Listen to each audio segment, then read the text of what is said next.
So today on the deep dive, we're really digging into something that sounds simple but uh, has this huge impact. Mhm. Small habits. Mm. It's amazing, isn't it, how these tiny, consistent things we do can just, well, completely change where we end up, without us even really noticing sometimes. Absolutely. It's often the subtle shifts that make the biggest difference over the long haul. Yeah, and our mission for this deep dive really is to unpack that. We've got this fantastic Q&A document as our source. Right. On the power of small habits. Exactly. And we want to give you, the listener, a kind of shortcut to understanding how these little daily actions can, well, basically rewire things, your health, your money, everything. Yeah, precisely. And the goal isn't just theory, right? It's about practical stuff, Hmm. actionable knowledge. Okay. We want to shed light on not just what they are, but, why they work, why consistency really is, well, okay. Okay, let's unpack this then. We talk about small habits a lot, but what actually are they and why do they pack such a punch? It feels a bit counterintuitive sometimes. Well, fundamentally, small habits are just tiny actions, things you do consistently, Hmm. every day or most days, Right. Tiny actions. and their power. It comes from compounding, like interest in a bank account, but for your life. Ah, okay. Like compounding interest. I like that analogy. Exactly. They build up over time, created these really big results from seemingly small beginnings. Plus, they automate decisions. How so? Well, they save mental energy. Once something's a habit, you don't really have to think about doing it. It frees up your brain. Right. Less decision fatigue. Precisely. Yeah. And over time, they really steer the direction your life takes. Quietly, but powerfully. Okay, that makes sense. The compounding idea really hits home. But can one single tiny habit actually, transform someone's whole life? That sounds like a big claim for something small.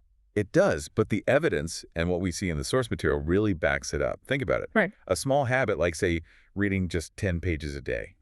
Seems tiny, right? Yeah, very doable. But do that consistently. Over a year. That's a lot of books, a Yeah. lot of knowledge. Or daily exercise, even just a short walk, Hmm. or journaling for 5 minutes. These things, done over time, they genuinely shift your mindset, your behavior. It's not overnight, but it's profound. So it's about the accumulation, the momentum. Hmm. Okay. But how does this differ from, say, setting goals? People often mix those up, right? Habits versus goals. That's a really important distinction, actually. They do get mixed up. Yeah. Think of goals as the destination, where you want to end up. Huh. Running the marathon, learning French, whatever it is. Got it. The outcome. Right. Habits, on the other hand, they're the system. They're the road you build to get to that destination, the daily steps. Ah, okay. So goals are the what, habits are the how. Exactly. You need the system, the habits, to actually reach the goal. Without them, a goal is often just, well, a wish. That makes sense. You need the engine to drive the car. Okay. And the source emphasizes consistency over intensity. Yeah. Why is that? Because sometimes you feel like you need a big push. Yeah, that intensity feels good initially, doesn't it? Like a burst of energy. Totally. But consistency, that's what builds sustainability. It becomes part of your life, woven into the fabric of your day. Right. Intensity often fades. It's hard to maintain that high level of effort. Think of it like sprinting versus jogging. You can jog for much, much longer. So consistency builds the endurance for change. Precisely. It's about the long game. That's where the real transformation happens. Okay, this is fascinating. Let's get into how now. The actual science behind making these tiny actions stick. What's happening in our brains? Right, the neuroscience bit. It largely comes down to something called the habit loop. The habit loop. Okay. Yeah, it's like a neurological circuit, 3 parts. Cue, routine, reward. Cue, routine, reward. Can you break that down? Sure. The cue is the trigger. It could be a time, a place, an emotion, even the preceding action. Okay, like my alarm clock going off. Exactly. That's a cue. Hmm. Then comes the routine, the habit itself, the action you perform, getting up, brushing your teeth, whatever. Right. And finally, the reward. That's the benefit you get, the positive reinforcement that tells your brain, hey, this was good. Let's remember this for next time. And that reward reinforces the whole loop. It does. And interestingly, research shows the anticipation of the reward can be even more powerful in driving the behavior. Yeah. That dopamine hit you get just thinking about the reward. Ah, so it's not just getting the coffee, it's the thought of the coffee that gets you moving. You got it. And the more you repeat this loop, the stronger that neural pathway becomes. Yeah. It moves from conscious effort in the prefrontal cortex to more automatic processing in the basal ganglia. Wow. So our brains are literally building pathways for these habits. Okay, so how long does that take? We always hear that 21 days number thrown around. Is that real? Ah, the 21-day myth. Well, it's not entirely a myth, but it's definitely an oversimplification. Okay. The source material suggests it's more like an average range, maybe 21 to 66 days, sometimes longer. 66? Wow, okay. Yeah, it really depends on the habit itself, how complex it is, and crucially on the individual person. Some people form habits faster than others. So there's no magic number. Not really. The key takeaway isn't hitting some arbitrary deadline. It's about persistence. Keep showing up, even if it takes longer than you thought. Right, focus on the consistency, not the calendar. And what about our surroundings? Does our environment play a part in this? Oh, a huge part. Probably much bigger than most of us realize. Really? How so? Well, think about it. A supportive environment makes good habits easier. Yeah. It reduces the friction. Can you give an example? Sure. If you want to eat healthier, having healthy snacks easily visible and accessible, and junk food hidden away or just not in the house. Makes the healthy choice the easy choice. Exactly. Oh. Or laying out your workout clothes the night before. That's an environmental cue that makes it just a little bit easier to follow through in the morning. So we should design our environment to support the habits we want. Absolutely. Make the cues for good habits obvious and the cues for bad habits invisible. It's powerful. Okay, this is all great background. Now, for you, the listener, this isn't just, interesting theory. It's really about applying it. Let's look at some concrete examples. What small habits work for, say, better health? Right. Practical stuff. For health, the sources suggest things like just drinking more water throughout the day. Simple, Right? Super simple. but effective. Or daily walking. Doesn't have to be miles, just consistent movement. Maybe focusing on eating just one healthy meal a day to start. Instead of trying to overhaul everything at once. Exactly. Start small. Yeah. And prioritizing sleep, just trying to get to bed on time consistently. Huge impact on energy and health. Those all sound very manageable. Okay, what about productivity? That's a big one for a lot of people. Always feeling like there's too much to do. Yeah, definitely. For productivity, things like planning your day, even just 5 minutes in the morning or the night before. Setting intentions. Right. And prioritizing, not just making a list, but figuring out the one most important thing and doing that first creates momentum. Tackling the big frog first. Kind of, yeah. Yeah. And a huge one, limiting distractions, Yeah. especially the phone. Maybe using timers for focused work blocks, Yeah. like the Pomodoro technique, that kind of thing. Oh, I definitely need to work on that one. Okay, moving on. Mental well-being. So important. How can small habits help there? Immensely. Hmm. Simple things like gratitude journaling, just writing down one or two things you're grateful for each day. Shifts your focus. Totally. Yeah. Or meditation. Again, start small, 2 minutes, 5 minutes. It really helps with stress and focus over time. And exercise. We mentioned it for physical health, but it's massive for mental health too. Mood booster, stress reliever. Absolutely. Building that resilience. Okay, what about finances? Can small habits actually make a difference to your bank account? Oh, for sure. The compounding principle applies perfectly here. Things like tracking your expenses, just to get aware as where the money's going. That first step of awareness. Crucial. Then, saving small amounts daily or weekly, it builds momentum. Investing regularly, even if it's just a little bit. Letting that compound interest work for you. Yes.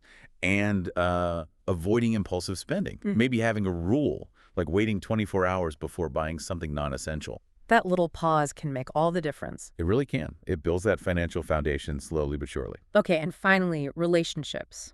They're so vital. How can tiny habits strengthen our connections with people? This is where the simplicity really shines, I think. Small, consistent acts, Like what? like saying thank you, genuinely and often.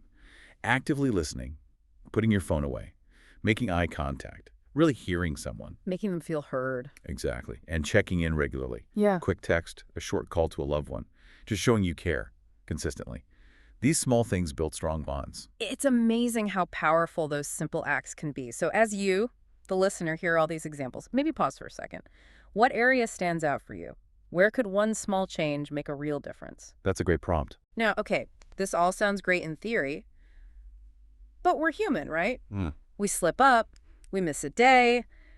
How do you stop that one slip up from derailing the whole thing? How do you avoid breaking the habit completely? That's such a critical point because slips will happen.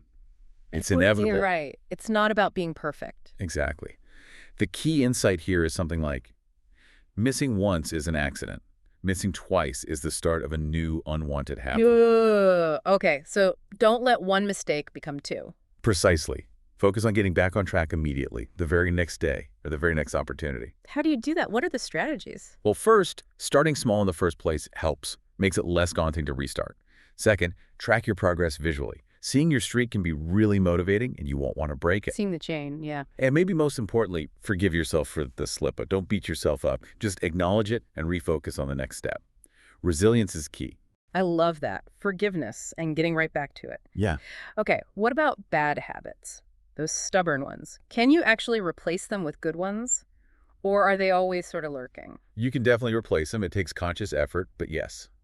The best way is to understand the habit loop for that bad habit. The cue, routine, reward. Right. And then you keep the same cue and the same reward, but you swap out the routine for a healthier one. Okay, so if stress is the cue and the reward is relief. Instead of reaching for, say, junk food, the old routine, you could try 5 minutes of deep breathing or a quick walk, the new routine, to get that same feeling of relief. Ah, you're basically hijacking the loop. Exactly. You're giving your brain what it wants, the reward, but via a better path. That's clever. Okay, and what about getting help?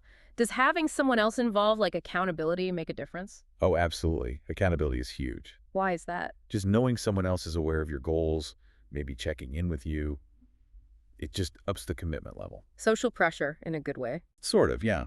Or just shared commitment. Whether it's a friend, a coach, an online group, it provides that extra push when your own motivation might be flagging a bit. Makes sense. We're social creatures. And what about tech? We all have phones. Can apps and things actually help us build habits? They definitely can be useful tools. Lots of apps out there for tracking habits. Right, the streak trackers and things. Yeah, seeing that progress visually is motivating. Plus, they can send reminders, alerts. Helps automate the process a little, take some of the mental load off. So they can be an ally. For sure. Some even have community features, tying back into that accountability piece we just talked about. Interesting. Now, something you touched on earlier was failure or slip-ups. It feels like we often see failure as the end point, but can it actually be useful? A teacher. Absolutely. Failure is just data, if you approach it that way. Data. How so? It tells you what isn't working. Why did you slip up? Was the Mm. habit too big? Was the cue not right? Did the environment work against you? So you analyze the failure. Exactly. And then you adjust. You learn from it, tweak your approach, and try again. Mm. It's not an endpoint. It's a feedback loop for improvement. Makes your next attempt stronger. That's a much more productive way to look at it. Okay, final big question on habits. If you had to pick just one small habit, like a universal recommendation for everyone listening, what would it be? The biggest bang for its buck, maybe. That's a tough one. But based on the principles in the source material, I'd probably go with spending just 5 minutes a day on reflection or gratitude. Reflection or gratitude. Why that one? Because it's so foundational. It costs nothing, takes barely any time, but it has this incredible power to shift your entire mindset. How? By consciously focusing on the positive or just reviewing your day with awareness, you change how you perceive things, how you handle stress, how you see the world. It builds mental resilience and honestly just makes life feel a bit better, a leverage point. 5 minutes for a mindset shift. That's powerful. Okay, so wrapping this up, it really comes down to the incredible power of these tiny, consistent actions. This deep dive really shows that changing your health, your finances, your relationships, your mindset, it doesn't need some massive, heroic effort all at once. No, not at all. It's about building systems. Yeah. Diligent, focused, small steps, day after day. So for you listening, what does this all mean? It means real changes within reach, and it starts small. Yeah, it's not about grand gestures. It's about that patient cultivation. Recognizing that every little positive action you repeat today is building momentum towards where you want to be. Absolutely. So here's a final thought to leave you with. How might intentionally designing just one tiny new habit starting today subtly reshape your whole week, or your month, or even the entire year ahead? It's amazing to think about the ripple effect. It really is. Don't underestimate the power of starting small and staying consistent. You might just transform your world.